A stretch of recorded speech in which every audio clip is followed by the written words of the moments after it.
I should have known this was coming. In fact, I did know. The second I received the invitation to my brother Nathan's wedding, I felt the familiar weight settle on my chest. It wasn't an invitation, it was a summons. A carefully crafted script where everyone had a role, where Nathan was the golden child, and I was the family disgrace.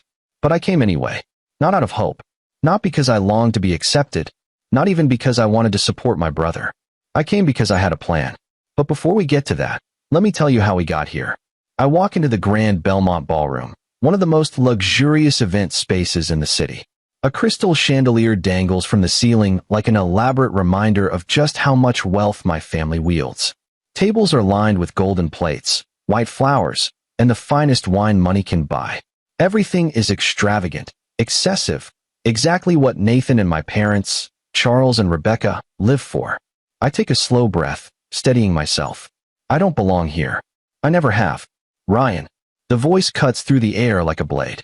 I turn to see my mother, Rebecca, standing near the entrance.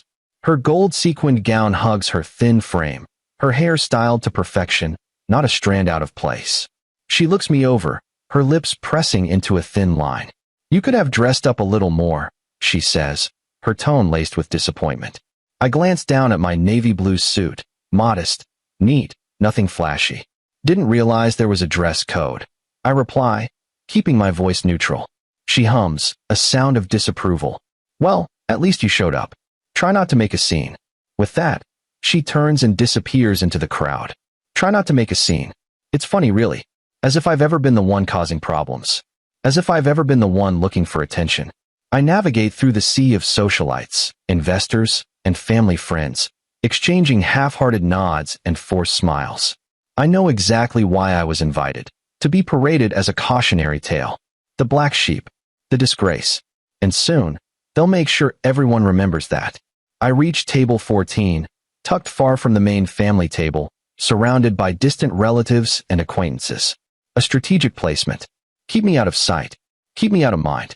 A waiter fills my glass with champagne. I grip the stem, letting the coolness settle in my fingers. Then, the lights dim. The music fades. A spotlight shines on the giant screen at the front of the ballroom. Nathan stands up from the head table, microphone in hand. He's beaming, his tuxedo crisp, his smile as rehearsed as ever. "Thank you all for being here tonight," he begins, his voice smooth, charming.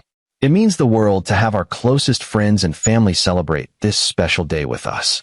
And as a treat, I've put together a little presentation, some memories, some laughs, some love." Applause. Excitement. I take a slow sip of my drink. I know where this is going. The screen flickers to life. First, there are pictures of Nathan and his new bride, Julia. Their relationship, their travels, their achievements. The crowd oohs and ahs at every frame. Then, pictures of Nathan and our parents. Nathan's first baseball game. Nathan graduating from Harvard. Nathan at his first real estate deal. Nathan shaking hands with business moguls. Nathan. Always the golden boy. And then, the slideshow changes. A picture of me appears on the screen. The caption beneath it is bold, unmistakable. Infertile, divorced failure, high school dropout, low income, single. For a moment, the room is silent. Then, laughter. A wave of cruel, uncontrollable laughter. Nathan grins, eating it up. "Come on, don't laugh too hard," he says, his voice dripping with mockery. He might cry. My mother sips her wine. My father, Charles, chuckles. And my ex-wife, Olivia, smirks. The laughter rolls through the crowd like a storm. I hear snickers from distant cousins. A whispered pathetic from an old family friend. Someone clinking their glass in mock celebration. I sit there still, silent. My fingers tighten around my phone. Not yet, Ryan. Not yet. I can feel eyes on me. Watching. Waiting for a reaction. Waiting for me to break. Waiting for me to confirm everything they've ever said about me. But I don't break. Because what they don't know is that this is exactly what I was counting on. Nathan keeps talking, but I barely hear him. His words blend into the background noise of my pounding heart, the static in my veins. I glance at the screen one last time, committing the image to memory. And then, I take out my phone. I press a button. My voice is calm. Even. Begin. The room goes silent. It happens almost immediately. The screen flickers, glitches. The slideshow stops. And then, a new image takes its place. Bold white letters fill the screen, glowing under the spotlight. Breaking free live. The reality of emotional abuse by family. The laughter dies instantly. Confusion sweeps through the room like a cold wind. I watch as my mother lowers her wine glass. My father stiffens. Olivia frowns. Nathan's confident smile falters. People begin whispering, shifting uncomfortably in their seats. And then, a notification pops up in the corner of the screen. Live viewers, 200, 000. 400, 000. 600, 000. The numbers climb rapidly. And then, a message appears, bold and unmistakable. A comment from Olivia's fiancé. The evidence is gathered. The legal team is standing by. You are not alone anymore. I look up, meeting Nathan's stunned gaze. For the first time in my life, I see it. Fear. Real, undeniable fear. I exhale steady and slow. Let's begin, shall we? And just like that, the power shifts. For the first time in my life, I hold the mic. The irony is, for years, they thought I was nothing. And maybe, at one point, I believed it too. After all, when the people who are supposed to love you constantly remind you of your failures, it's easy to start believing them. It's easy to accept that maybe you are the worthless, weak, good-for-nothing disappointment they say you are. For a long time, I let their words define me. I let Nathan's success overshadow me. I let my father's disapproval shape me. I let my mother's cold indifference break me. And worst of all, I let Olivia betray me, take everything, and still convince me it was somehow my fault. But not anymore. Because what they don't know, what they never even bothered to ask about, is that I stopped being the failure they painted me as a long time ago. And tonight, they're about to learn exactly who I've become. The life they never knew. To my family, I am a low-income, divorced office clerk barely scraping by in a dead-end job. That's the version of me they chose to believe. But in reality, I run Breaking Free, a global online community dedicated to emotional abuse survivors. What started as a simple anonymous blog 3 years ago has grown into a YouTube channel with millions of followers, a nonprofit organization with real-world impact, and an entire movement helping people escape toxic environments, just like the one I grew up in. And they have no idea. My father, Charles Carter, built his real estate empire from the ground up. My mother, Rebecca Carter, cemented herself in high society as a woman of grace and influence. My brother, Nathan Carter, followed in their footsteps, Harvard-educated, wealthy, engaged to a woman from another powerful family. They are the perfect Carter family. And I am the stain. They never once asked about my life. They never once wondered what I was doing with my time. They never once checked to see if I had something of value to offer the world. And because they never cared to know, they never saw what I was building. They never saw the thousands of survivors who found strength through my videos. They never saw the letters I received from people who left abusive households because of my guidance. They never saw the conference stages I stood on, speaking about emotional resilience. They never saw the best-selling book I published under a pseudonym, the one that became a lifeline for so many who had been told, just like me, that they were nothing. They never saw me. And tonight, for the first time, they're about to see me in a way they never have before. The plan I've been waiting to unleash. I didn't just walk into this wedding reception unprepared. I spent 2 years gathering evidence, recordings, emails, financial statements, all of it. I worked with lawyers, therapists, and experts in emotional abuse to build a solid case. I connected with people from my online community, many of whom knew this exact kind of pain, many of whom were watching me live right now. I didn't just come here to take a stand. I came here to win. And as I glance down at my phone screen, watching the viewer count skyrocket, I feel something I haven't felt in years. Power. Not the kind that comes from money, status, or manipulation, the kind my family worships, but the kind that comes from knowing your truth, from standing in your own strength, from no longer being afraid. The first signs of panic. The shift in energy is palpable. People are staring at the giant screen behind Nathan, trying to understand what's happening. I see my father's jaw tighten, his fingers gripping his glass of scotch. I see my mother's posture stiffen, her eyes darting toward my phone as if she already knows this is my doing. I see Nathan's grin fade, confusion flickering across his face before something else takes its place, unease. And then, the first message pops up on the screen. Live viewers, 850,000. 1 million. 1.2 million. Gasps ripple through the room. I hear whispers. What the hell is this? Why is this broadcasting live? But I'm not looking at them. I'm looking at Olivia. She's staring at the screen now, her expression unreadable. And then she sees it. The notification.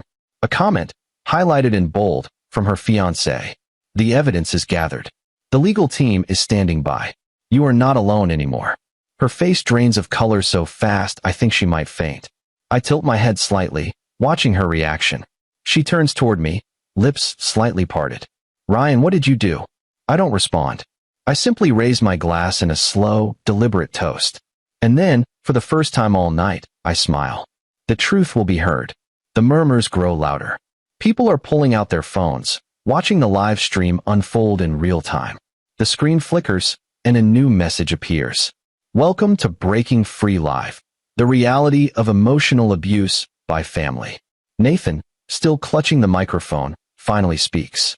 What the hell is going on? His voice isn't as confident anymore. I lean forward slightly, tapping my fingers against my champagne glass. I thought you liked presentations, Nathan, I say casually. You worked so hard to humiliate me with yours.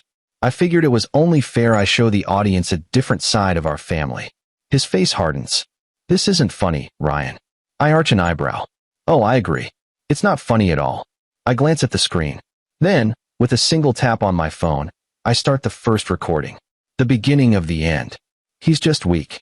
He never had what it takes to be a Carter. We should have cut him off years ago. The voice booms through the venue speakers. Charles Carter's voice. My father. The room goes deathly silent. I take my time watching their reactions. Rebecca's hand tightens around her wine glass. Nathan's fingers curl around the microphone, his knuckles turning white. Olivia flinches. My father. Oh, my father finally looks worried. The silence stretches. Then I press play on the next recording. Ryan is a disappointment. He's infertile, he's weak, he's a failure. I don't even know why we still invite him to family events. Nathan's voice. I turn to him, watching the sweat bead on his forehead. You were saying? I ask. Nathan takes a step toward me, his voice low, dangerous. Turn it off. Now. I tilt my head. Why? Are you ashamed? You weren't ashamed when you said it. He lunges for me. But I don't move.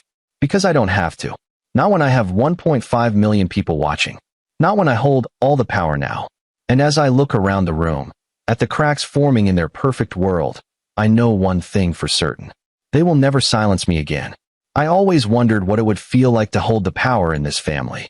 To sit in a room full of people who spent their lives belittling me, ignoring me, and dismissing me, and watch their world shatter in real time. Now I know. And let me tell you, it feels incredible. The room falls apart. The second my father's voice blares through the speakers, the energy in the ballroom shifts. I watch it unfold like a slow-motion car crash. Nathan's expression darkens, his confident smirk replaced by something else, something dangerously close to fear. My mother, Rebecca, stiffens, her hand frozen midair as she sets down her wine glass. Olivia is gripping the tablecloth so tightly her knuckles have turned white. And my father, the great Charles Carter, the man who always controls the room, looks like he's about to be sick. The guests are murmuring now. I hear scattered whispers. What the hell is this? Did Charles really say that? Are we being recorded? My phone buzzes in my palm. The live stream counter surges. 1.6 million viewers. 1.7 million. 2 million. This isn't just a scandal. This is a public execution. And I'm the one holding the blade. Nathan's panic sets in. Nathan slams his microphone down and storms toward me, his expensive wedding tuxedo wrinkling with every frantic step. Ryan. His voice is raw with rage. Turn that off. I look at him, tilting my head slightly, like I'm genuinely considering it. Then I smirk. Why? Feeling exposed. His jaw clenches. You don't know what you're doing. I lean back in my chair, tapping my fingers lazily against my phone. Oh, I know exactly what I'm doing, little brother. I'm just wondering how long you can keep up the act before the bride walks out. That does it. Nathan lunges for me. But I don't move. Because I don't need to. Security gets to him before he reaches me. Two men in sleek black suits grab him by the arms, stopping him mid-charge. You're embarrassing yourself, Nathan, I say, keeping my voice steady. That's my job, remember? The crowd erupts in scattered gasps. Nathan struggles against the guards, his face red with rage. You smug little. I press another button, and the next recording begins. Rebecca Carter's cold truth. Ryan was a mistake. It's my mother's voice this time. Rebecca Carter. The woman who spent her whole life curating the perfect image, the perfect family, the perfect lies, is suddenly the center of attention in the worst way possible. We should have never had him. He's nothing like Nathan. Nathan is strong. Nathan is successful. Ryan is just pathetic. The room erupts into chaos. I hear someone drop their glass. A sharp shattering sound follows. A few guests gasp, others stare at my mother in horror. But the best reaction? Julia, Nathan's bride-to-be. Her jaw is clenched. Her hands are trembling at her sides. She turns to my mother, voice deadly calm. You said that about your own son? Rebecca blinks rapidly, her breath shaky. That was taken out of context. Oh, it gets better, I interrupt. Let's hear what she said about Julia, shall we? Rebecca snaps her head toward me. Ryan, don't you dare. I press play. The bride learns the truth. I don't care about that girl. She's just a pretty little pawn for Nathan to marry. A social climb. The silence is deafening. Julia stares at the screen, then at Nathan, then at Rebecca. Her hands are shaking. You used me, she whispers. Nathan shakes his head, reaching for her. Baby, no. She's twisting it. Julia slaps his hand away. The crowd erupts again. Are you serious right now? She hisses. Your entire family treats people like disposable pawns, and you expect me to just go along with it. Nathan is visibly sweating. It's not like that. It is exactly like that. I cut in. Welcome to the Carter family, Julia. If you think they actually care about you, you're more naive than I thought. She takes a step back from him. You're a fraud, Nathan, she breathes. And your family is disgusting. She rips off her engagement ring and throws it at his chest. I'm done. The ring clatters onto the floor. Nathan stands frozen, stunned. And the wedding? Over. Charles Carter falls. I barely have time to enjoy the moment before my father finally snaps. Enough. Charles roars, slamming his hands onto the table. The entire ballroom flinches. He glares at me, his face red, his eyes burning with pure hatred. You think this makes you powerful? He seethes. You think ruining your family's reputation makes you a man? I look him dead in the eye.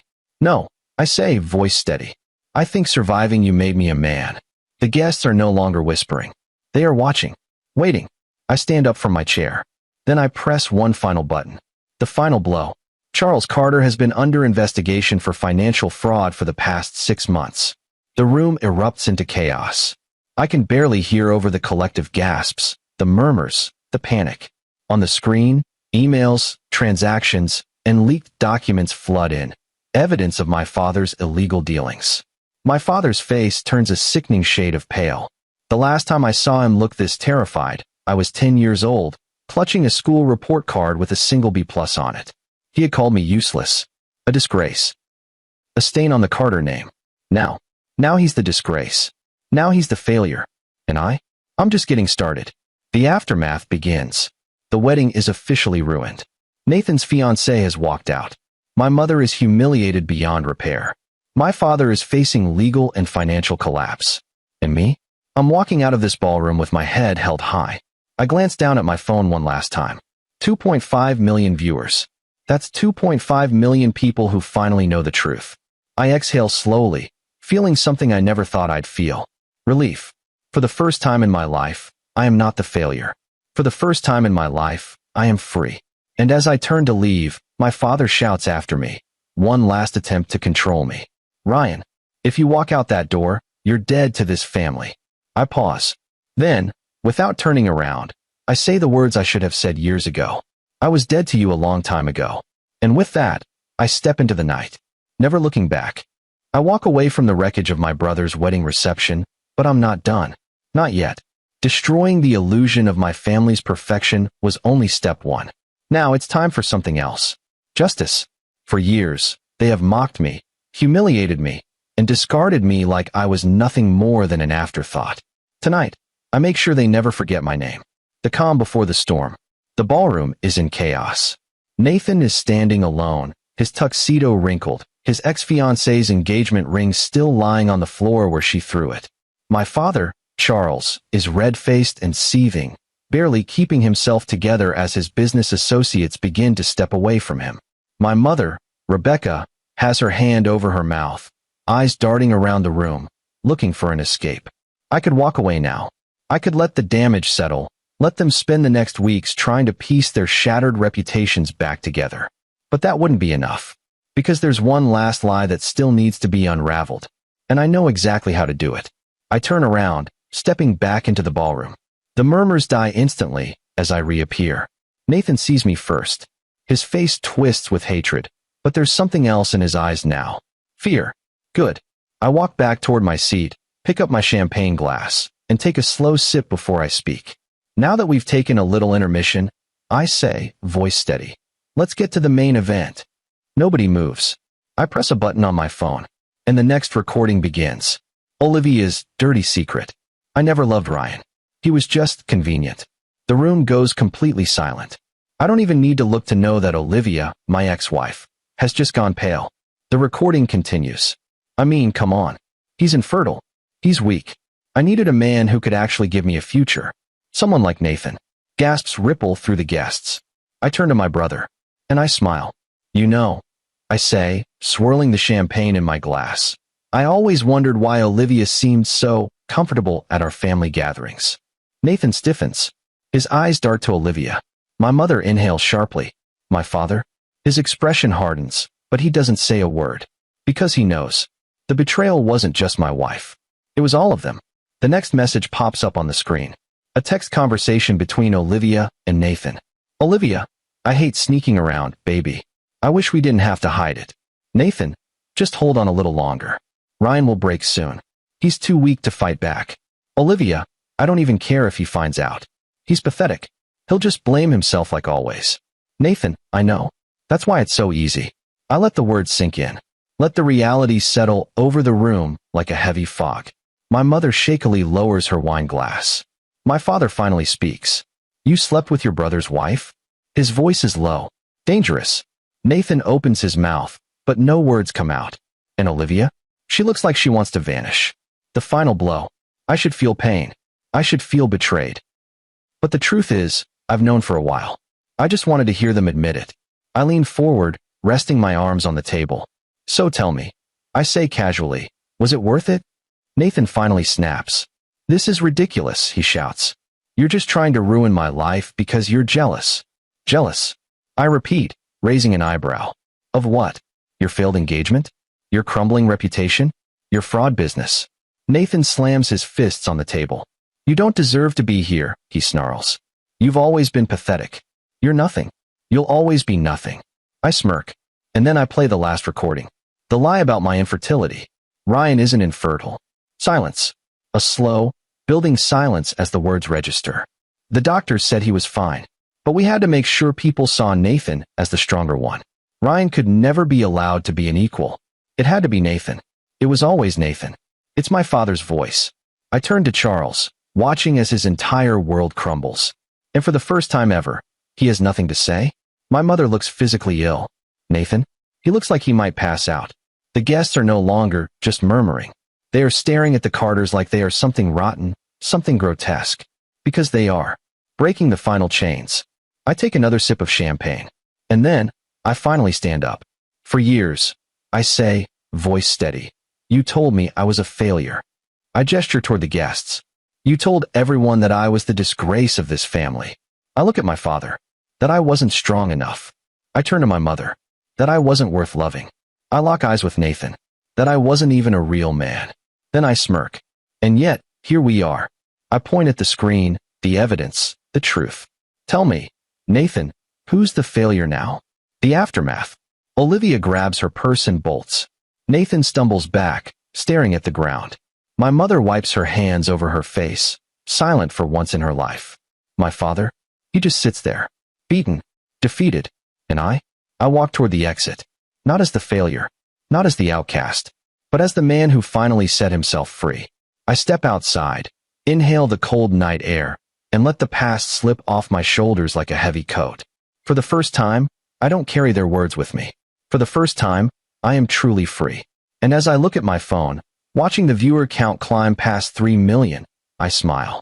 Because this time, The whole world finally knows the truth. I should be done. I should walk away, let the weight of their shame collapse on them like an avalanche, and disappear into the night. But there's one last lie that needs to be burned to the ground before I leave this place for good. The biggest lie of all. The one they used to humiliate me, belittle me, make me feel less than a man. My supposed infertility. And now, with the entire room in shambles, my mother in silent shock, my father completely paralyzed, and my brother standing alone in the ruins of his wedding, I finally deliver the final truth. And this one is going to sting. A lifetime of lies. For years, they weaponized it against me. Ryan can't even give his wife a child. What's the point of a man like that? No wonder Olivia left him. What kind of woman would stay with a broken man? It's a shame. It's a stain on our family's name. Over and over, they said it. Whispered it at family gatherings. Let it slip at public events. Threw it in my face whenever they wanted to remind me how much of a failure I was. They made me believe it. And I let them. Because when you grow up in a house where your voice means nothing, where you are always the mistake, the afterthought, the lesser one, you stop questioning what they tell you. You just accept it as fact. Until one day, you don't. Until one day, you wake up, get tested, and find out the truth. Until one day, you realize they were lying the entire time. And not just lying. They were hiding the real truth. The truth comes out. I step forward, letting the tension in the room build. The screen behind me flashes with the next document. A medical report. The heading is bold, crisp, impossible to ignore. Patient, Ryan Carter. Fertility assessment. Results. No issues detected. Silence. Deep, suffocating silence. Then, slowly, I turn toward Nathan. And I smile. Now, this is interesting. I say, my voice calm, controlled. Because according to this, I'm perfectly fine. Nathan's expression barely changes. But his eyes flicker with something raw. Fear. Guilt. Because he knows what's coming next. And so do I. The real infertile one. I turn back to the screen, pressing a button on my phone. A second document appears. Another fertility test. But this one, it's not mine. It belongs to Nathan. The heading is just as bold, just as impossible to ignore. Patient, Nathan Carter. Fertility assessment. Results. Severe infertility detected. I swear, you could hear a pin drop in that room. Nathan freezes. The guests? They're staring, whispering. My father? He's gripping the table, his face ghostly pale. And my mother? For the first time tonight, Rebecca Carter looks truly horrified. I let the weight of it settle in. Let them soak in the fact that the very thing they mocked me for, the very thing they used to destroy me, was never mine to carry. It was Nathan's. Nathan snaps. Nathan lunges forward. You bastard, he snarls, knocking over a champagne glass as he reaches for me. The crowd gasps. I don't move. I don't flinch. I just watch him come apart at the seams, his whole life unraveling right in front of him. He doesn't make it far. Security grabs him again, holding him back as he thrashes like a rabid dog. Ryan. His voice is hoarse, desperate. You don't understand. This is private. Private. I raise an eyebrow. You mean like how my infertility was private before you and Mom turned it into a dinner table joke? You don't get it. Nathan's eyes are wide, wild with panic. I had no choice. He cuts himself off, chest heaving. And that's when it hits me. Nathan didn't just know. He was forced to live the lie. I glance at my father, who won't even look at me. Then at my mother, whose lips are pressed into a thin, bloodless line. And suddenly, it all makes sense. The burden of being the golden son. They built Nathan up to be the perfect Carter son. The heir. The successful one. The one who would carry on the legacy. And infertility? That was not part of the plan. So what did they do? They switched it. They let me be the failure so Nathan wouldn't have to be. They threw me under the bus, dragged my name through the mud, ruined my reputation. Just so Nathan could stay on his pedestal. I exhale slowly, shaking my head. Wow. I say, my voice thick with mock admiration. You really are pathetic. Nathan yanks against the guards again. Shut up, Ryan. You let them use me. I say, letting my words slice through him. You let them humiliate me, ruin my marriage, make me feel like I was less than a man. And for what? So you could keep pretending? Nathan's face twists in rage. You don't know what it was like. I laugh, a short, bitter sound. I know exactly what it was like, Nathan. You were their golden son. You had everything. And instead of standing up for me, you let them break me. He stills, chest heaving. You let them break me, I repeat. And now look at you. You're standing here, in the ruins of your wedding, your business crumbling, your fiancé gone, and the world watching as the truth comes out. His hands shake. His whole body shakes. You destroyed me first, I tell him, voice low. And I survived it. But you? You won't. And with that, I let him go. I turn away from him, from my mother's hollow silence, from my father's useless rage. And I step off the stage. The damage is done. I can hear the murmurs growing louder. People are already posting, sharing, talking. I look at my phone. Live viewers, for million. A notification pops up. Breaking news. Scandal erupts at Carter wedding. Family secrets exposed in viral live broadcast. I smirk. Good. Let the world see. Let them all see. Because for years, I was forced to believe I was the weak one. The worthless one. The failure. But now they know the truth. And it's too late to silence me. It starts slowly. The unraveling. Like a single thread being pulled from an expensive suit, barely noticeable at first, until suddenly, the entire thing is falling apart at the seams. And the best part? They don't even realize just how much damage has already been done. Not yet. But they will. The first cracks appear. Nathan is still thrashing against the security guards, his face a mess of rage and desperation. My mother, Rebecca, is motionless in her chair, eyes vacant, like she's watching her whole world collapse in real time. My father, Charles, he's still trying to control the situation, still gripping onto the illusion of power, the same way he's always held on to his money, his influence, his name. But the illusion is already shattering. I watch as he leans in to whisper something to one of his business partners, Mark Calloway, the CEO of a multi-million-dollar development firm.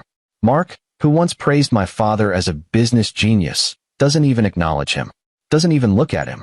Instead, he mutters something to his wife and stands up. And just like that, he walks out. Nathan sees it. His entire body stiffens. Then another man stands. Then another. One by one, the business partners, the investors, the executives who once circled my father like vultures waiting for scraps, are leaving. And Charles Carter is left clutching nothing but the remnants of his reputation. I check my phone.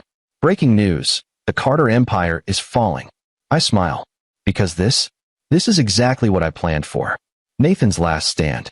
Nathan finally breaks free from the guards. He spins toward my father, voice wild with desperation.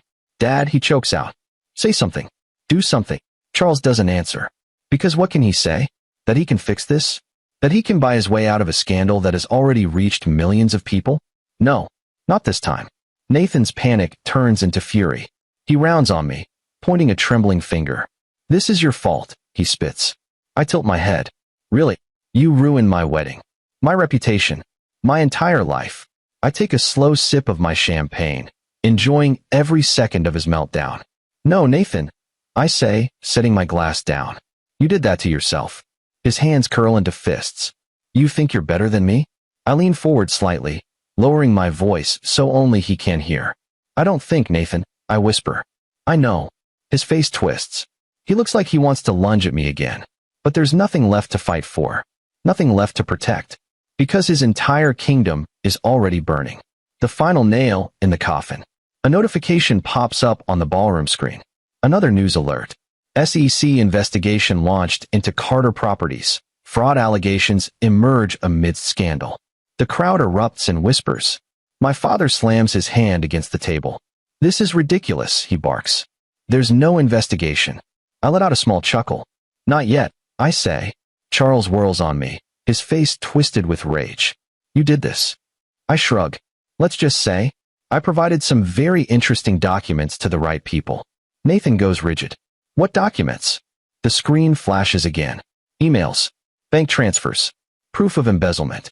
Tax fraud. Bribery. Every dirty deal my father thought he had buried. And now? Now the whole world can see. The walls close in. My father sinks back into his chair. He finally understands. It's over. Nathan's breath is coming out in short, panicked gasps. He grabs my mother's arm. Mom, say something. Fix this. But Rebecca Carter is gone. Not physically, but in every other way that matters.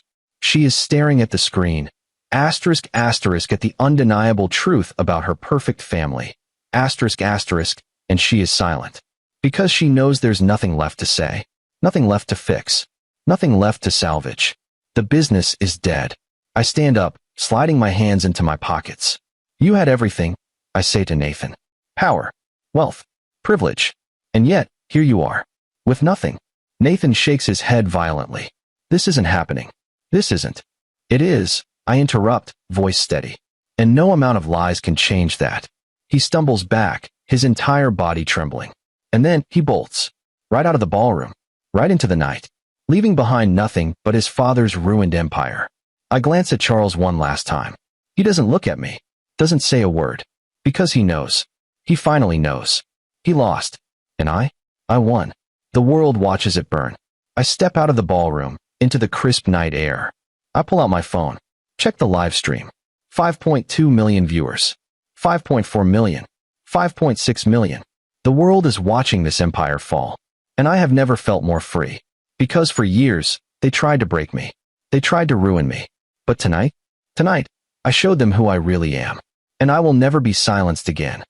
The air outside the ballroom is cool against my skin. Fresh. Liberating. Like the first breath after being trapped underwater for far too long. Behind me, the empire that once ruled over me crumbles. Inside, my father sits frozen, his carefully built real estate dynasty shattered in front of the entire world. Nathan, my brother, the golden sun, has fled into the night, no longer the untouchable heir, no longer the family's shining example. And my mother? Silent. Because for the first time in her life, she has nothing left to say. But me? I stand tall. Because after years of humiliation, lies, and exile from my own family, I have won. And the best part? This is only the beginning. The aftermath begins. My phone buzzes. A new notification. 6 million live viewers. That's 6 million people who just witnessed my family's fall from grace in real time. I let out a slow breath, watching the numbers tick up. I never planned for this to go so viral. But I should have known. People love a scandal. Especially when it's about a powerful, untouchable family falling to pieces. And right now, the Carter name is front page news. Another buzz. This time a call. I glance at the screen. David Reed. A longtime friend. An attorney specializing in corporate fraud cases. I answer. Ryan. He greets, his voice smooth and calm. I assume you've seen the news? I have. I reply, walking toward my car. Good. Because I have some updates. I smirk. Let me guess. The feds are interested in dear old dad.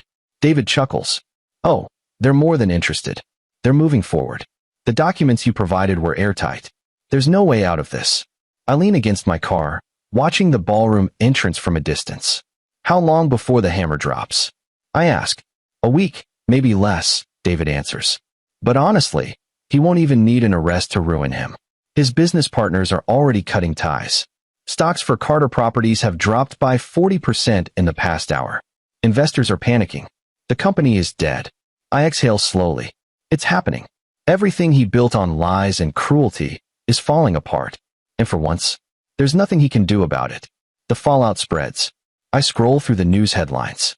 The Carter family scandal. Infidelity, fraud, and a fall from grace.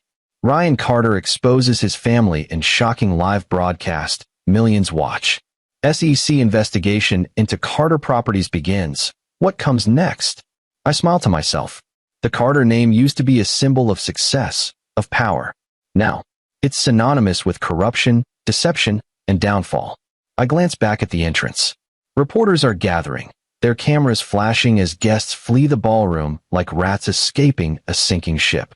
I can already imagine the headlines tomorrow. The wedding that destroyed a dynasty. Beautiful. Nathan's rock bottom. Just as I'm about to get into my car, I hear footsteps. Fast, frantic footsteps. I turn, and there he is. Nathan. His tuxedo is disheveled, his hair a mess. His entire body is trembling with rage and desperation. You think this is funny? He spits, his voice raw. I raise an eyebrow. Funny? No. Satisfying. Absolutely. You ruined my life, he snarls. I lean against the car, crossing my arms. Nathan, your life was already a disaster. I just turned on the lights so everyone could see it. His breathing is ragged. His hands shake at his sides. You don't get it, he whispers. You don't know what you've done. I tilt my head. Oh, I think I do, I say. For the first time, you get to see what it's like to be me. To be the one discarded. The one humiliated. The one they never actually cared about. Nathan swallows hard, his Adam's apple bobbing. You should have let it go, he mutters. I push off the car, stepping toward him. Let it go. I repeat. You spent years tearing me down. You let Mom and Dad use me as your scapegoat while you stood there and enjoyed the praise. You let Olivia cheat on me with you and laughed behind my back. His jaw clenches. Did you really think I'd let that slide? I ask, my voice dropping. Did you really think I'd just take it forever? He shakes his head, looking at the ground. And for the first time, Nathan Carter looks truly broken. Not the cocky, golden son. Not the arrogant, untouchable heir. Just a man with nothing left. I should feel bad. But I don't. Because he did this to himself. Goodbye, Nathan, I say, stepping back. And then I get into my car, leaving him standing in the ruins of his own making. The new chapter begins. A week later, I sit in a high-rise office in downtown Manhattan. The view is breathtaking. Skyscrapers stretch across the skyline, the city humming beneath me. But my focus is on the TV screen in the corner. Breaking news. Former real estate tycoon Charles Carter under federal investigation for fraud. I sip my coffee, watching as my father is escorted out of his office in handcuffs. The once untouchable king of real estate, now a disgraced criminal. Nathan? No one has seen him since that night. Rumors say he left the city, disappeared to avoid the shame. And my mother? She's keeping a low profile, hiding from the public eye. As for me, I turn my gaze to the desk in front of me. A new contract sits there. A deal with one of the biggest publishing houses in the country. My second book, an in-depth memoir about my journey, my family, and how I rose from the ashes of their abuse, is already a guaranteed bestseller. I pick up my pen, signing my name at the bottom of the contract. And just like that, I close the chapter on my past and step into my future. A year later, the Barnes & Noble in downtown Manhattan is packed. Hundreds of people stand in line, holding copies of my new book, The Truth We Bury. At the signing table, I greet each reader, signing their books, shaking their hands. Many of them share their own stories of surviving emotional abuse, of finding strength in my journey. And for the first time in my life, I know I have purpose. I am not the failure my family tried to make me believe I was. I am stronger than them, better than them. And as I sign the last book, I write the same words I always do. Your voice has power. Don't be silent anymore. And this time, I finally believe it. It's been a year since I destroyed the Carter Empire. A year since I stood in that ballroom and watched everything they built collapse under the weight of their own deception. A year since I turned my pain into power, my humiliation into vindication. A year since I won. And yet, standing here now, in front of a packed bookstore in Manhattan, I realize something. This isn't just about winning. It never was. It's about something bigger. Something greater than revenge. Something greater than me. It's about every single person who has ever been told they are nothing. And tonight, my final message isn't just for my family. It's for all of them. The book signing event, Barnes & Noble, is overflowing. People stand shoulder to shoulder, holding copies of my book, The Truth We Bury, waiting for their turn to meet me. The energy in the room is electric. Excited. Empowered. Because this isn't just a book signing. It's a movement. I sit at a table near the front of the store, a massive banner with my face hanging behind me. I never imagined I'd be here. That people would actually care about my story. That I would become someone worth listening to. And yet, here I am, signing books, taking pictures, hearing their stories. Because, as it turns out, my story isn't just mine. It belongs to every person who has ever been dismissed, ridiculed, and broken by the people who were supposed to love them. And now, we are all breaking free. Together. A familiar face in the crowd. I flip open another book, pen hovering over the first page. What's your name? I ask. The woman in front of me shifts nervously, her hands gripping the hard cover like it's a lifeline. Amanda, she says softly. I smile. Nice to meet you, Amanda. Her eyes shine with unshed tears. I just wanted to say, your book changed my life, she whispers. I left an abusive home because of your story. I finally had the courage to walk away. A lump forms in my throat. This is why I did it. Not for revenge. Not for fame. But for this, for people like Amanda, for the ones who needed a voice when they had none. I squeeze her hand gently before handing her the signed book. Your voice matters, I tell her. Never let anyone silence you again. She nods, tears slipping down her cheeks as she walks away. And then, just as I reach for the next book, I see her. A woman standing at the very back of the line. Her clothes are simple, jeans, a sweater, no jewelry, no makeup. Her once flawless, expensive appearance is gone. And yet, I know exactly who she is. Because I never forget a ghost from my past. Rebecca Carter. My mother. A conversation we should have had years ago. She doesn't move. She just stands there, eyes locked on mine, hesitation in every line of her posture. I stare back, waiting. I should have expected this. Sooner or later, she was bound to find me. But the difference between then and now, I no longer fear her. I own my story. She no longer has the power to rewrite it. Finally, after what feels like an eternity, she steps forward. The people in line glance at her, whispering, murmuring. They know who she is. They know what she did. But she doesn't acknowledge them. She only looks at me. Ryan, she says, voice barely above a whisper. I don't respond right away. Because, honestly, I don't know what she wants. An apology? Forgiveness? Or just one last chance to manipulate me? She clears her throat. I read your book, she continues. Every word of it. I raise an eyebrow. That must have been difficult for you. She flinches. Good. Because reading about the pain she caused is nowhere near as difficult as living it. She shifts uncomfortably. I wanted to come sooner. But I wasn't sure if you'd even speak to me. I lean back in my chair, crossing my arms. Well, here I am. I say. Speak. The bookstore is dead silent. All eyes are on us. She hesitates again before exhaling sharply. I was wrong, she says finally.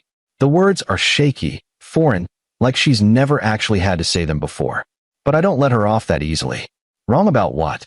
I press. She swallows. About you. About everything. I let your father dictate how I treated you. I let Nathan become the priority. I told myself it was just the way things had to be. I tilt my head. The way things had to be. I repeat. You mean choosing to humiliate me at every opportunity? Turning your back when I needed you? Laughing at my pain. She closes her eyes briefly. I was weak, she whispers. And I was a coward. For the first time in my life, I see something I never thought I would. Guilt. Real, raw guilt. And yet, I don't know if it's enough. I don't know if it ever could be. The power shift. She looks at me again. I know I don't deserve your forgiveness, she says quietly. But I wanted to tell you that I'm trying. Trying. She nods. I left your father, she admits. I started therapy. I moved to a small town outside the city. No more high society. No more pretending. Just me. I study her carefully. This isn't the same Rebecca Carter who sat at that wedding a year ago, sipping wine while I was humiliated. This is a woman who has lost everything. And yet, the question remains, is it enough? I take a deep breath. I don't know if I can forgive you, I admit. She nods, as if she already expected that. But, I continue. I hope, for your sake, you keep trying to be better. A flicker of something crosses her face. Hope. She nods again. I will. And with that, she turns and leaves. No grand reconciliation. No perfect ending. Just two people acknowledging the damage and choosing to walk separate paths. And that's enough for me. The final words. As the night comes to a close, I sign the last book and stand, stretching. It's been a long journey. A painful one. But I made it. I broke free. And now, as I look out at the people who have found strength in my story, I realize something. This was never just about me. It was about every single person who has ever felt small, unworthy, unseen. And now, we see each other. I take one last deep breath, lift my pen, and sign the final book of the night. The same words I always write. The words I live by now. Your voice has power. Don't be silent anymore. Because I never will be again. I didn't see it coming. Betrayal, they say, often comes from the places you least expect. For me, it was Daniel, my best friend, or at least, the man I once considered my brother. The man I trusted with my secrets, my victories, and yes, my heartbreaks. The man who stood beside me through college exams, late-night ramen runs, and endless conversations about how we'd conquer the world together. And Amanda, my fiancée, my world. She was the axis on which my dreams revolved. beautiful, ambitious, and charming in ways that left me utterly defenseless. For years, I thought I had it all: a successful career in its infancy, a future with Amanda, and a best friend who was practically family. But it all crumbled one cold evening when Amanda confessed. Her voice was shaky, her words biting through the silence like shattered glass. "It's Daniel. I think I love him." My first reaction wasn't anger. It was disbelief. Surely, I misheard. My mind scrambled to piece together the words she just said, but they clashed with everything I knew about Daniel, about us. How could he? How could they? I wanted to confront him immediately, but something stopped me. Maybe it was shame. No, it was pride. I refused to give him the satisfaction of knowing how deeply he'd cut me. Amanda's words kept looping in my head. "We didn't mean for it to happen." What an insult. Like that absolved them of the deceit. The days that followed were a haze of heartbreak and fury. I ended things with Amanda. I walked away without looking back, even as she cried, even as she begged for my understanding. Daniel didn't bother reaching out. Maybe he thought I wouldn't dare face him. He was right, at least then. I buried myself in work. If love couldn't be trusted, at least my ambition could. Late nights at the office, weekends spent networking, pitching ideas, and learning the intricacies of my trade. It was the distraction I needed. Pain, I discovered, is a potent fuel. I channeled every ounce of heartbreak into building myself up. If Daniel thought he'd broken me, he was wrong. And Amanda? She didn't deserve the space she occupied in my heart. But the betrayal left scars. The end of my friendship with Daniel wasn't just the end of a relationship. It was the death of a brotherhood, a bond forged over years of loyalty and shared dreams. It was knowing that someone I once trusted with my life had twisted the knife, smiling all the while. Did I miss him? On some level, yes. It's strange to admit, but I missed the man I thought Daniel was, the version of him that stood by me, not the one who stood over me, grinning as he took what was mine. Resentment became my silent companion. Every business milestone I achieved, every dollar I earned, was a step further away from the version of myself they had betrayed. They couldn't take this from me. Over time, I stopped keeping tabs on them. Occasionally, I'd hear whispers of their life together. A wedding in the Maldives, a lavish home in the suburbs. But I refused to engage. Their existence was irrelevant to mine. My focus was on building something bigger than their betrayal, something they could never take away. Still, late at night, when the world quieted, I couldn't help but wonder, were they happy? Did Amanda ever think about me, about the life we were supposed to have?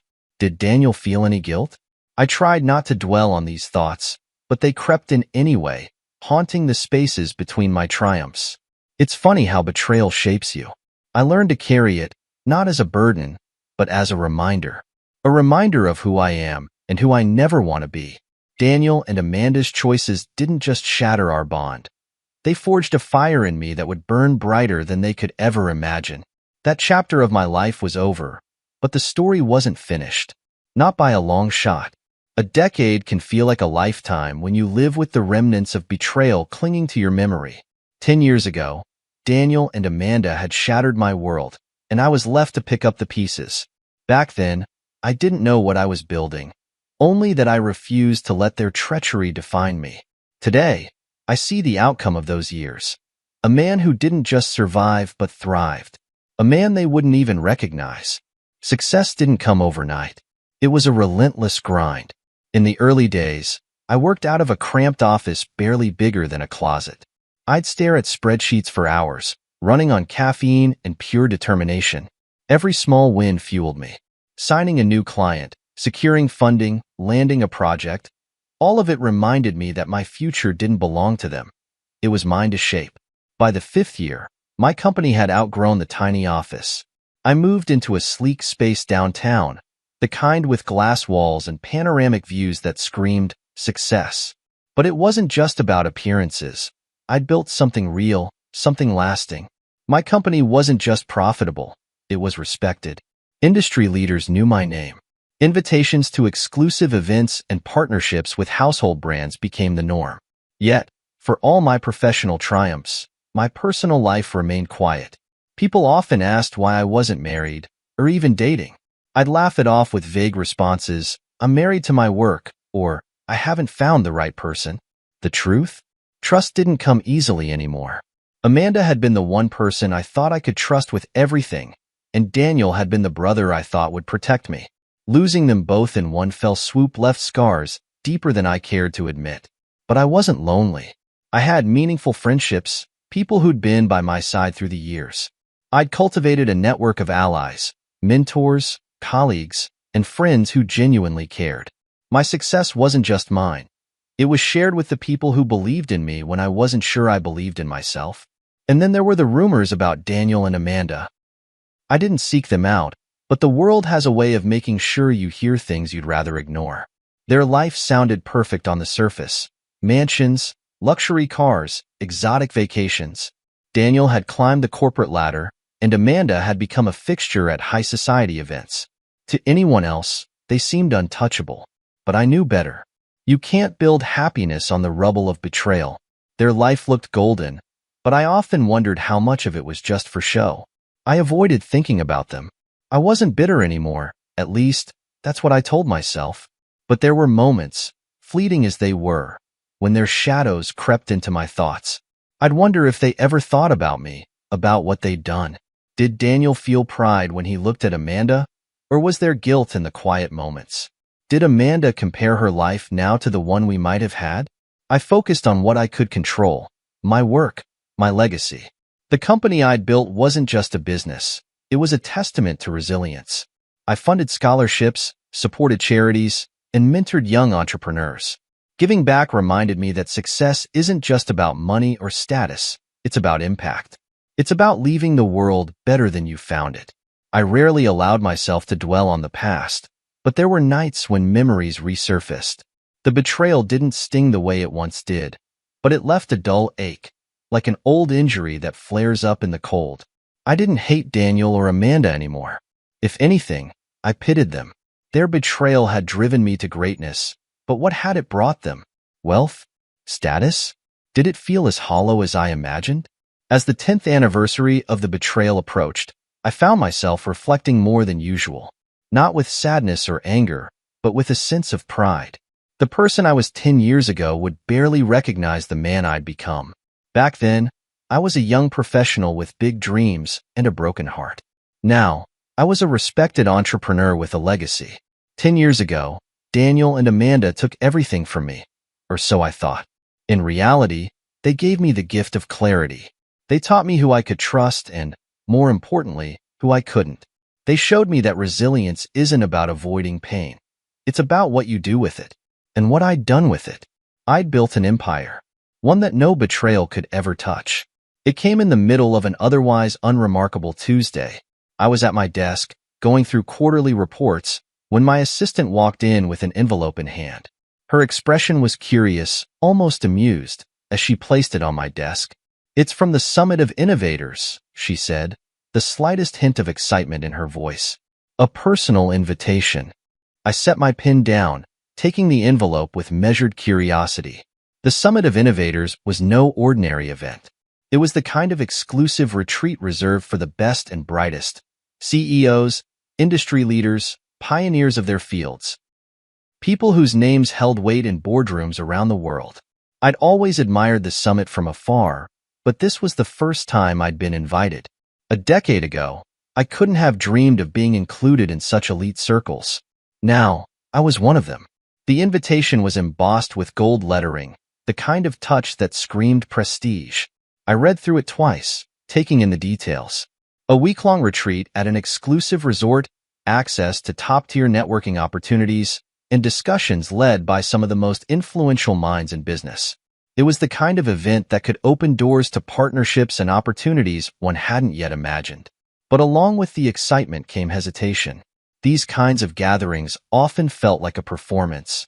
People posturing, inflating their successes, and flashing their wealth like peacocks in a mating ritual.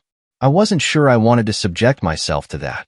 Still, the potential benefits were hard to ignore. "You should go," my assistant said, as if reading my mind. "It's a once-in-a-lifetime opportunity." I nodded, leaning back in my chair. "I'll think about it." And think about it I did. For the next 2 days, I weighed the pros and cons. Part of me wanted to stay in my bubble, where I was in control, where I didn't have to deal with the pressures of high society. But another part of me, the ambitious part, knew that this was a chance to elevate my work, to forge connections that could take my company to the next level. On the third day, I decided to attend. I instructed my assistant to RSVP on my behalf and began preparing for the retreat. Little did I know, this decision would lead me straight into the storm I'd spent years avoiding. The resort was as luxurious as the invitation had promised.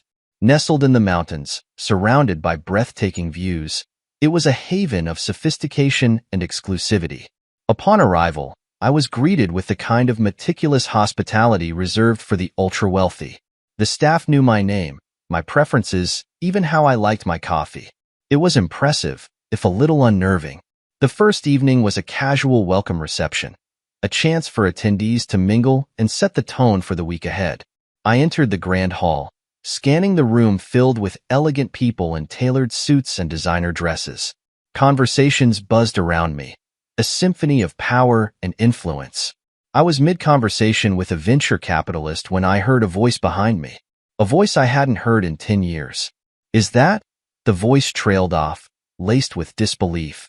I turned slowly, my heart briefly skipping a beat. And there they were, Daniel and Amanda, my past, staring me in the face. They looked almost the same, yet different. Amanda's beauty was still striking, but there was something tired in her eyes. Daniel had aged too, though his self-assured smirk hadn't changed. The surprise on their faces was quickly replaced by something else, unease.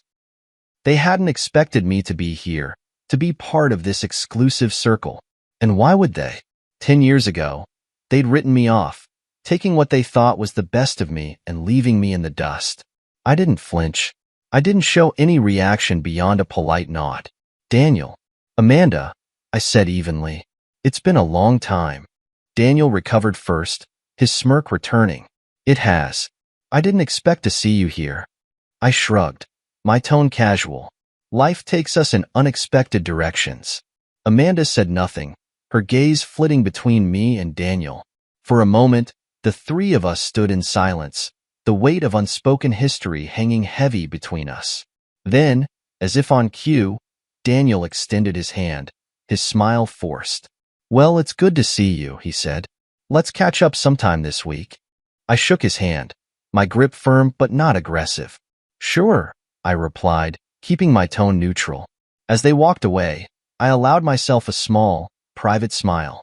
They didn't know it yet, but this week was going to be far more interesting than they'd anticipated. I didn't avoid them, but I didn't seek them out either. The retreat was too important to let old ghosts derail my focus. For the first 2 days, I buried myself in discussions, workshops, and networking sessions. Every interaction felt like a step further into the elite circles I'd worked so hard to enter. But fate, as it often does, had other plans. It was at a mid-morning panel on innovation in emerging markets when I heard his voice again. "Mind if I join you?" I looked up from my notes, and there he was, Daniel. His confident smile hadn't faltered, though his eyes seemed to search mine for something. Validation, forgiveness, maybe even intimidation. I wasn't sure, and I didn't care. "Sure," I said casually, gesturing to the seat next to me. He sat down, adjusting his tailored blazer as if the movement itself was a statement of his success. For a moment, neither of us spoke, both watching the panelists discuss strategies and innovations. But I could feel his gaze, the weight of his curiosity. He wasn't here to listen to the panel. He was here for me. Finally, during a lull in the discussion, he leaned over. "You've done well for yourself," he said, his tone dripping with a mix of surprise and forced camaraderie. I glanced at him, offering a small smile. "I have. And you?"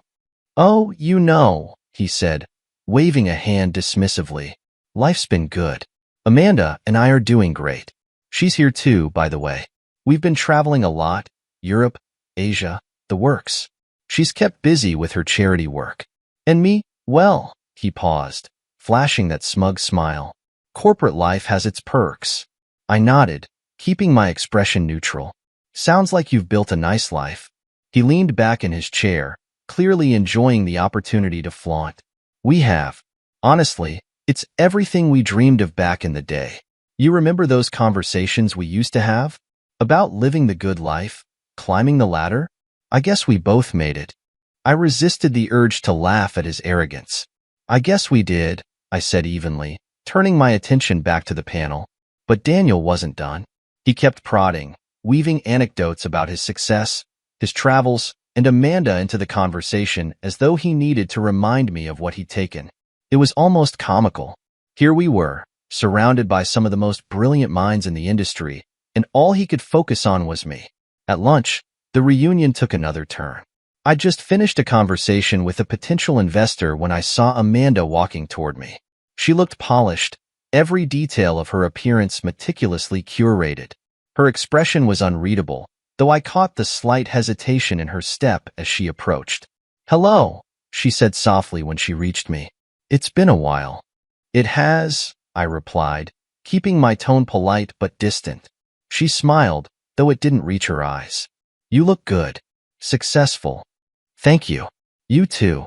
For a moment, we stood there, the silence between us heavy with everything we weren't saying. I could feel her searching for the right words, but whatever she was looking for, she didn't find it. Instead, she said, "I'm glad you're doing well." "Truly." I nodded. "I am, and I hope you are too." Her smile faltered, just for a moment, but she quickly recovered. "Yes, of course. Life's good." As she walked away, I noticed something I hadn't seen in her before, a crack in her confidence. It wasn't obvious, but it was there, lingering in her posture, her tone. I didn't dwell on it, but it stuck with me. The day continued with more panels and networking, but the encounter with Daniel and Amanda lingered in my mind. Seeing them again, hearing their voices, brought back memories I thought I'd buried. But instead of pain or anger, I felt nothing. Their presence didn't intimidate me.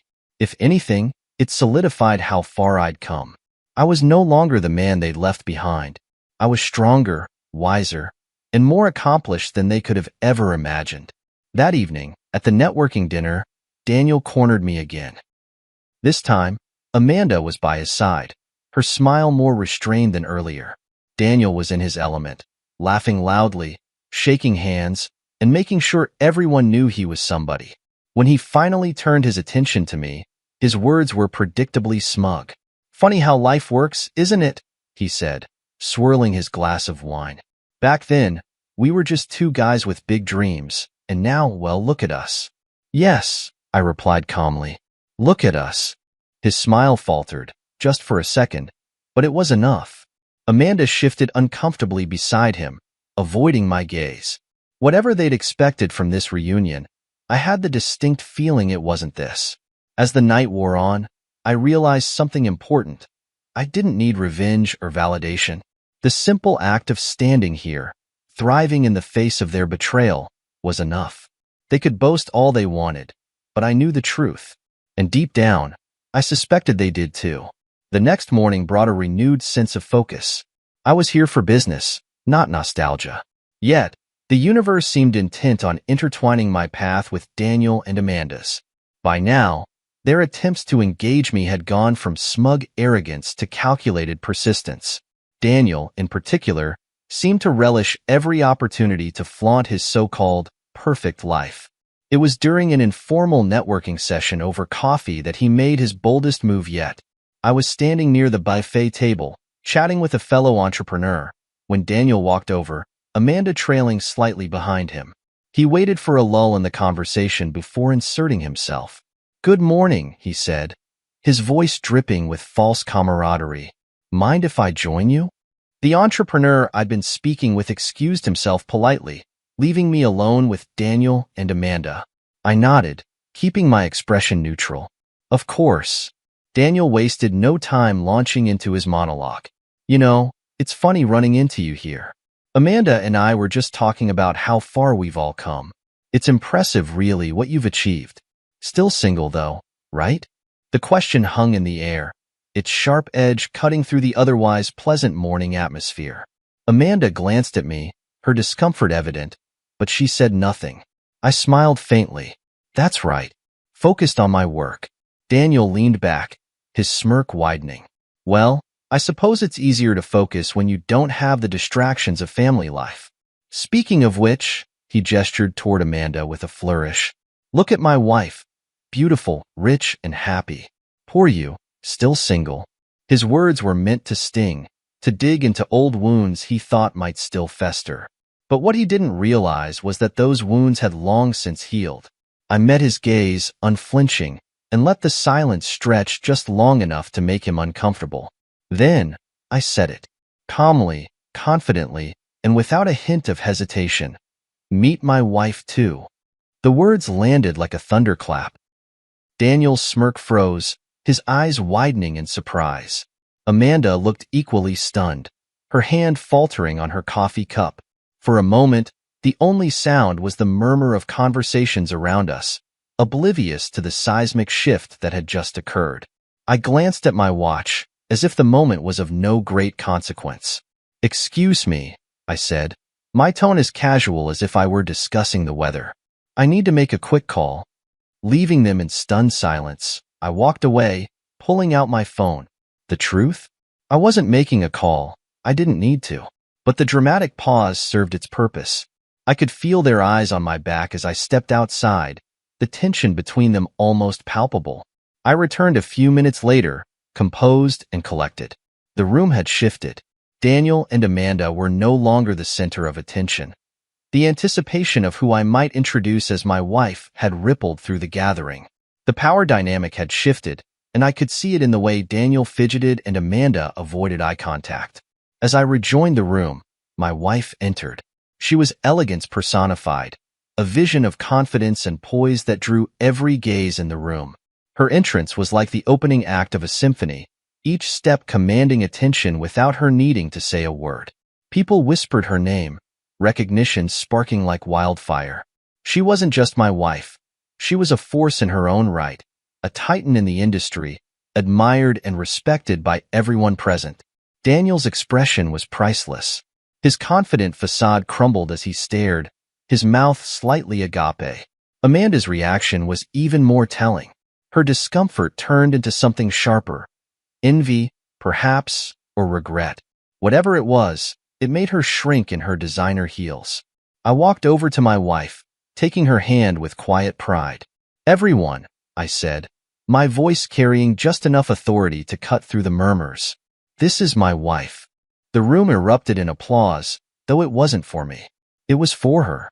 Daniel and Amanda clapped too, their motions stiff and robotic, their smiles forced. I could see the wheels turning in Daniel's mind, trying to reconcile the man he thought he'd left behind with the one standing before him now. As the applause died down, I caught Daniel's eye. He looked away first. For the rest of the day, their bravado was noticeably absent. Daniel didn't approach me again, and Amanda avoided even glancing in my direction. The tables had turned, and they both knew it. But I didn't feel triumphant, at least, not in the way they might have expected. This wasn't about revenge or one-upmanship. It was about reminding myself of the man I'd become and the life I'd built, despite their betrayal. That night, as my wife and I shared a quiet dinner, I reflected on the moment. 10 years ago, Daniel and Amanda had taken something from me, something I thought I couldn't live without. But in doing so, they'd given me the fire to build a life far greater than anything they could imagine. And now? Now I was free of them. Truly free. The room felt different after she arrived. My wife had a way of commanding attention without demanding it. Her presence was magnetic, a blend of confidence and warmth that made people gravitate toward her. Watching her move through the crowd, greeting people with her signature charm, I felt a quiet pride that was impossible to ignore.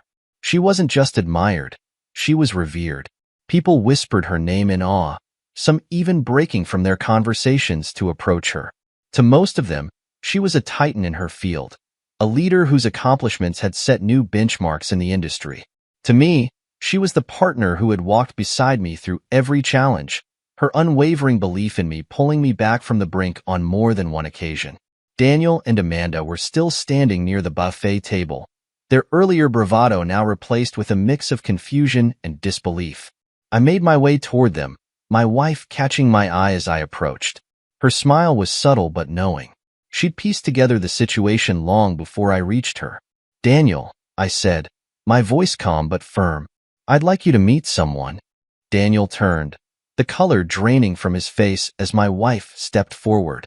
Amanda, standing beside him, seemed frozen in place, her eyes darting between the two of us. My wife extended her hand with the same grace she carried in every interaction. "Hello," she said, her tone warm but unmistakably authoritative. "I'm Evelyn." Daniel took her hand mechanically, his smile faltering as he struggled to process the moment. Amanda's attempt at composure was even less convincing. Her polite smile wavered, her eyes betraying a mix of shock and something that looked suspiciously like envy. "Evelyn," Daniel repeated, his voice barely audible, "it's an honor." The irony wasn't lost on me. 10 years ago, he'd stolen what he thought was the pinnacle of my happiness. Now, standing before him was the woman who not only eclipsed everything Amanda had been to me, but also symbolized the life I'd built in the aftermath of their betrayal. I let the moment stretch, watching as Daniel and Amanda grappled with the weight of the realization. It wasn't just Evelyn's presence that stunned them. It was what she represented. Her achievements, her influence, her undeniable stature in the industry. She was everything they had pretended to be but weren't. "Evelyn," Amanda finally managed, her voice strained, "I've heard so much about you." Evelyn smiled, the kind of smile that could disarm even the most hardened critic. "I'm sure you have," she said, her tone light but pointed. "It's always nice to put faces to the names."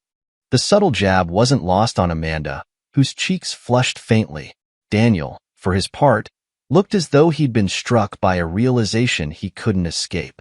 As the conversation continued, I noticed the subtle shift in their demeanor. Gone was the arrogance, the smugness they'd carried so effortlessly before. In its place was a nervous energy, a palpable discomfort they couldn't mask. Evelyn, ever the diplomat, maintained her poise, steering the conversation with the kind of effortless grace that only made their discomfort more pronounced. When the conversation finally came to a close, Evelyn excused herself to speak with another attendee, leaving me alone with Daniel and Amanda. For a moment, none of us spoke. The silence between us was heavy, a collision of past and present that neither of them seemed equipped to navigate. Daniel began, his voice trailing off as he searched for the right word. "Impressive." I smiled faintly, meeting his gaze. "She is." Amanda's expression was harder to read. Her usual composure had cracked, revealing a vulnerability she seemed desperate to hide. "You've done well for yourself," she said finally, though her tone lacked conviction. "I have," I replied simply, "and I'm grateful for every step of the journey that brought me here." The words weren't meant to sting, but I knew they did. They carried a weight that couldn't be ignored, a reminder that the life they thought they destroyed had only grown stronger in their absence. As the day progressed, their attempts to re-engage with me became increasingly awkward. Daniel, who had once relished every opportunity to flaunt his success, now seemed unsure of his footing. Amanda, whose confidence had once been her greatest weapon, looked more like a shadow of the woman I'd once known. By the time the day's events concluded, it was clear that the cracks in their facade were beginning to show. Their carefully constructed image of perfection was unraveling, thread by thread, under the weight of the truth they couldn't escape. That evening, as Evelyn and I sat together on the terrace overlooking the mountains, I couldn't help but reflect on the day's events. The man I'd been 10 years ago would have sought revenge, would have reveled in their discomfort. But the man I was now felt nothing but clarity, a sense of peace that came from knowing I'd risen above their betrayal. "They didn't see that coming," Evelyn said with a quiet laugh, her hand resting lightly on mine.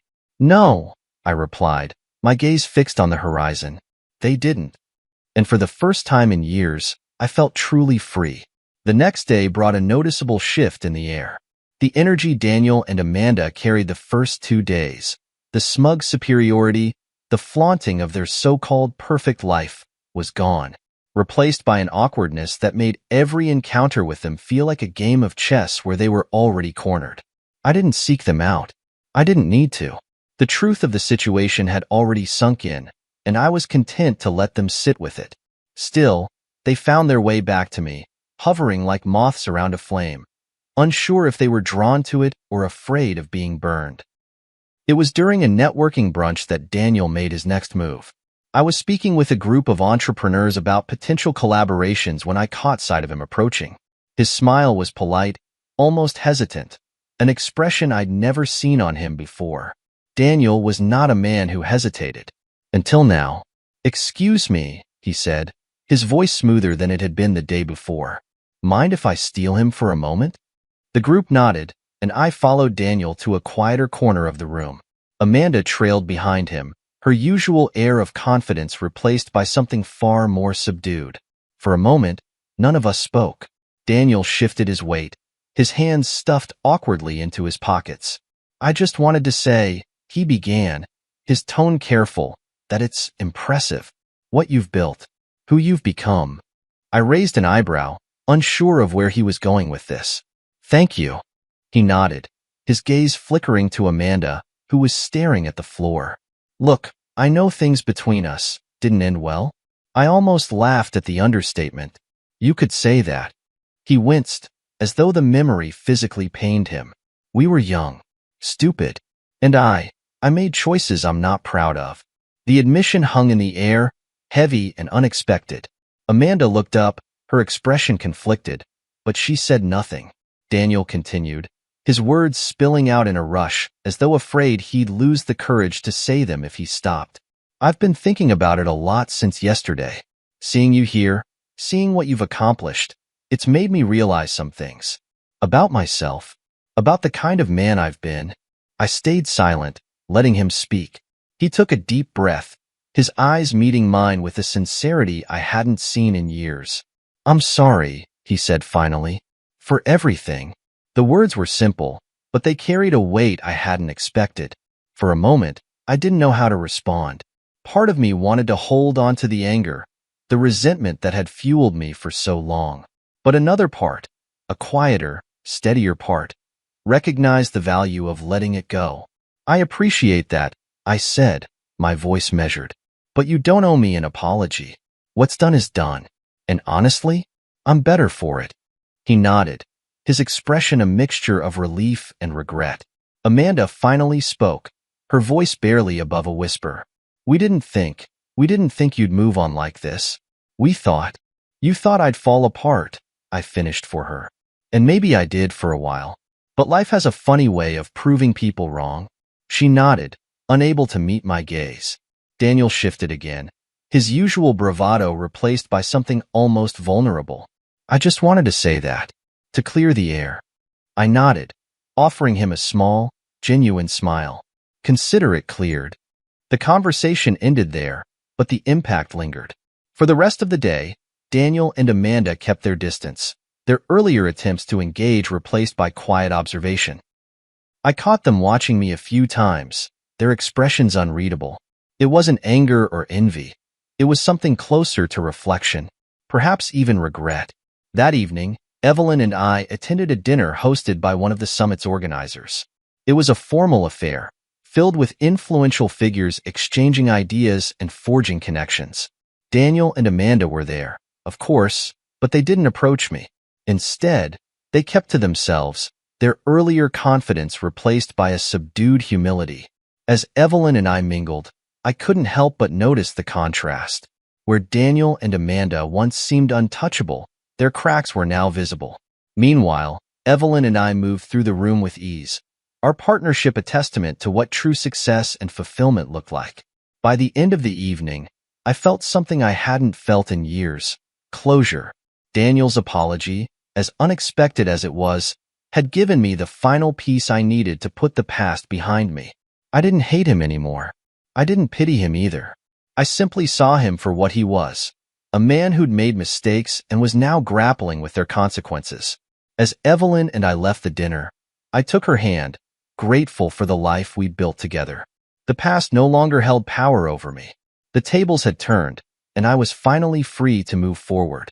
The cracks in Daniel and Amanda's perfect image were no longer subtle. By the third day of the retreat, they were impossible to ignore. It wasn't just their demeanor, the hesitancy in Daniel's once confident stride, or the way Amanda avoided eye contact. It was the little things, the slip-ups that revealed a truth they couldn't hide. It started that morning during a panel discussion on maintaining balance in high-pressure industries. I sat a few rows behind them, close enough to observe without drawing attention. Daniel, who had always prided himself on being a picture of composure, was fidgeting, his attention elsewhere. Amanda leaned in to whisper something to him, but he shook his head, brushing her off. The tension between them was palpable. During the coffee break, I found myself near enough to catch fragments of their conversation. Amanda's voice was low but sharp, her words carrying the weight of frustration. "This isn't working, Daniel. You said things would get better." "They will," he snapped back, his tone curt. "I just need time." "Time," she scoffed. "We're running out of that, too." The exchange ended abruptly when they noticed me nearby. Amanda forced a smile, though her eyes betrayed the strain she was under. Daniel gave me a terse nod, his jaw tight. I didn't press. Their unraveling wasn't my concern, but it was hard to ignore how different they seemed from the polished, invincible couple they had once projected. Later that afternoon, I overheard more. This time, it was Amanda, speaking to a mutual acquaintance during a networking session. I wasn't trying to eavesdrop, but her voice carried across the room, the bitterness in her tone unmistakable. "He's lost his touch," she said, her words clipped. "The deals aren't coming in like they used to, and the pressure it's suffocating. I've tried to help, but he won't listen." The acquaintance responded with polite murmurs, clearly uncomfortable, but Amanda didn't seem to notice or care. She was too wrapped up in her grievances, too consumed by whatever was eating away at her. Hearing this didn't bring me the satisfaction I might have expected. A decade ago, I might have reveled in their struggles, seen it as karmic justice for what they'd done to me. But now, it just felt hollow. Their problems were their own, and I had no interest in gloating. I'd moved past that. Still, the facade they'd so carefully maintained was crumbling, and it was impossible not to notice how it mirrored the very cracks they'd left in my life all those years ago. The difference was, I had rebuilt myself, turned those fractures into strength. They, it seemed, were still trying to hold their broken pieces together with the thinnest veneer of perfection. That evening, I crossed paths with Amanda again. She was standing alone on the terrace, a glass of wine in hand, her posture stiff. I debated whether to approach her but decided against it. Before I could leave, she turned and saw me. "Hi," she said, her voice softer than it had been earlier. "Hi," I replied, nodding politely. For a moment, she said nothing, just stared out at the view. Then, almost as if she couldn't stop herself, she spoke. "You've done well for yourself." "I have," I said simply. She nodded, taking a sip of her wine. "I used to think we made the right choice, Daniel and I. That I." Her voice trailed off, and she shook her head. "But seeing you here, seeing the life you've built, it's clear we didn't just lose you. We lost ourselves, too." I didn't know what to say to that. The Amanda I remembered would never have admitted such a thing. She had been so sure of herself, so confident in her choices. Hearing her speak now, with regret and vulnerability, was jarring. "I don't know what to tell you, Amanda," I said finally. "Life gives us what we put into it. I've worked hard for everything I have, and I'm grateful for where I am." She nodded, her expression pained. "You should be. You deserve it." With that, she walked away, leaving me alone on the terrace. I watched her retreating figure, wondering what had driven her to open up like that. Was it guilt, envy, or simply the weight of her own unhappiness? When I returned to my room that night, Evelyn was waiting for me, her warm smile a balm for the emotions swirling in my chest. As we sat together, I told her about the conversation with Amanda. She listened, her hand resting lightly on mine, her presence grounding me. "You don't owe them anything," she said softly. "Not an explanation, not forgiveness. You've moved on. Let them figure out their own path." She was right, of course. Daniel and Amanda's struggles weren't my burden to bear. I'd let them go years ago, and I wasn't about to let their unraveling pull me back into their orbit. That night, as I lay beside Evelyn, I felt a deep sense of peace. The cracks in their facade were their own to deal with. My life, my happiness, my success, they were mine, built on a foundation they could never touch.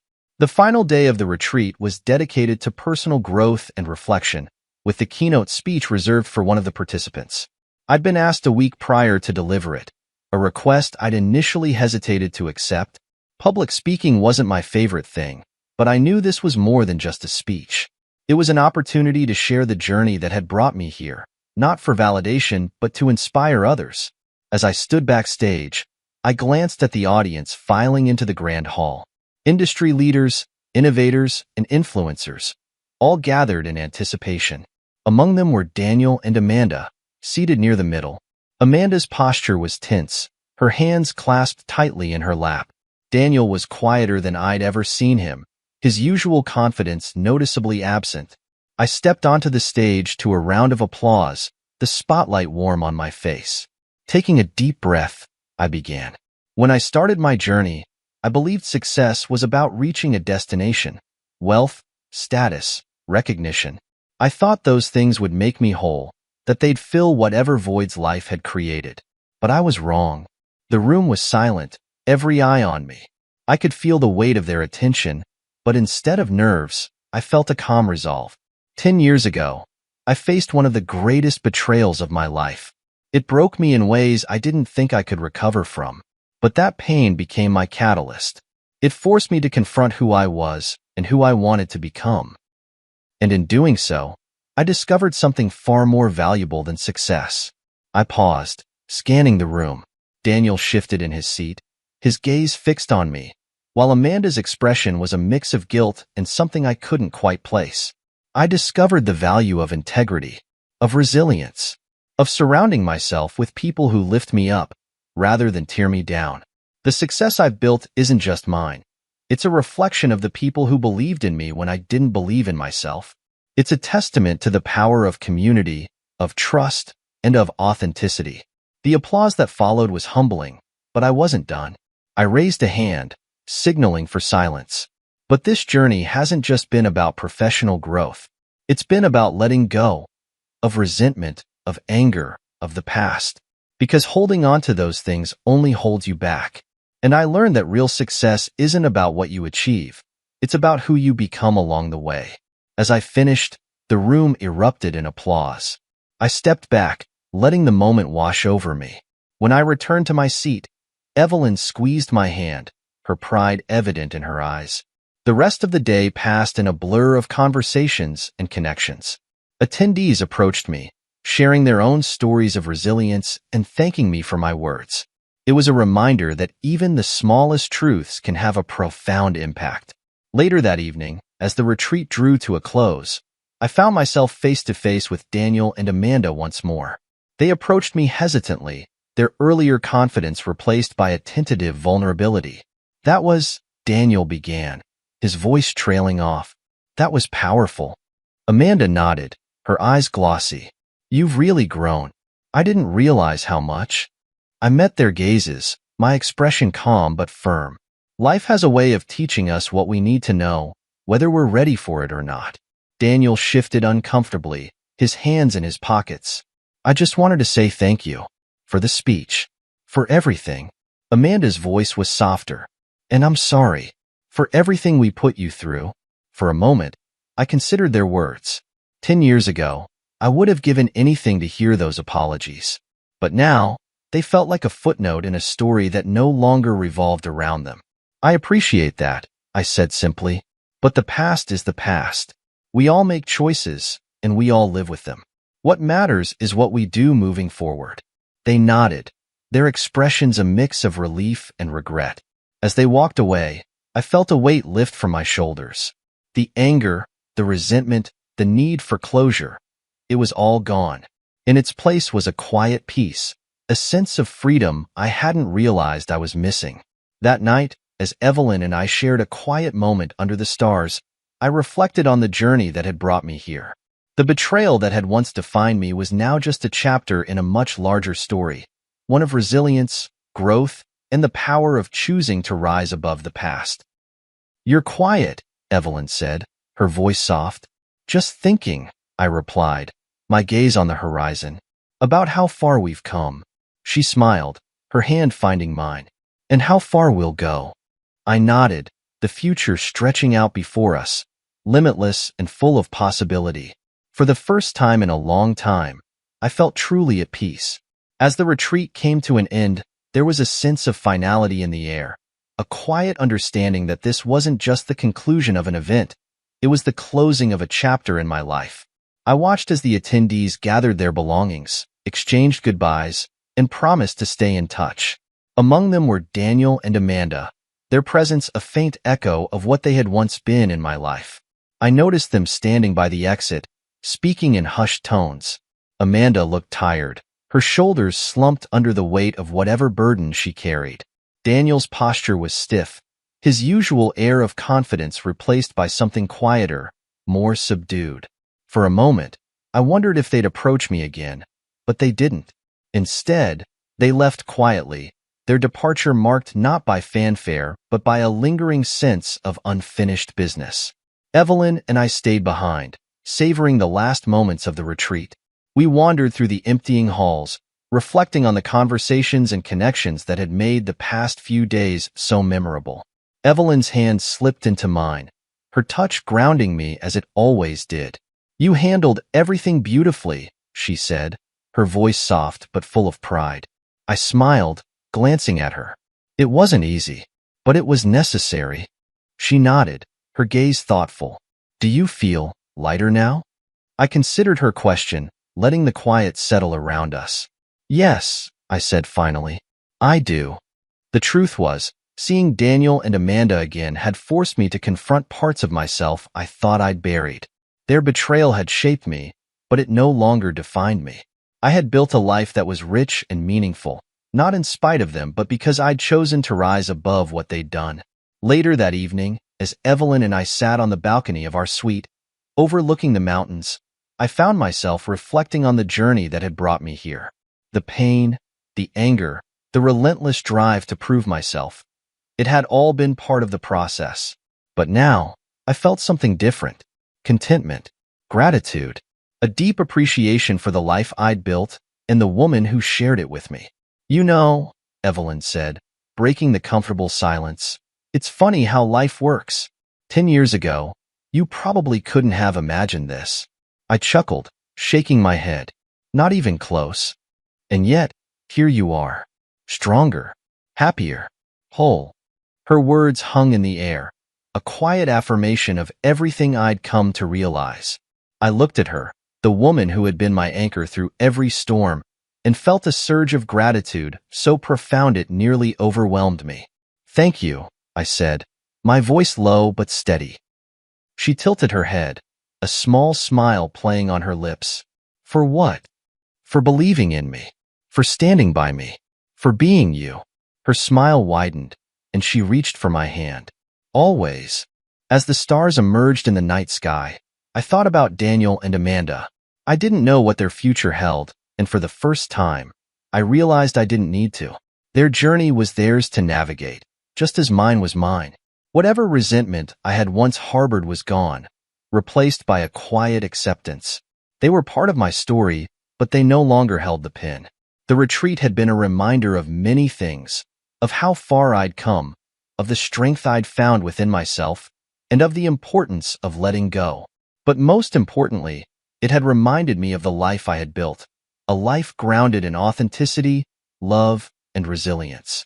As Evelyn and I turned in for the night, I felt a sense of closure I hadn't realized I needed. The past was behind me, the future stretched out before me, and for the first time in a long time, I felt truly free. And as I drifted to sleep, one thought remained clear. Life has a way of balancing the scales. Call it karma, call it fate, or simply call it the result of hard work and perseverance. Whatever it was, I knew this much: it was mine, and it was worth every step of the journey.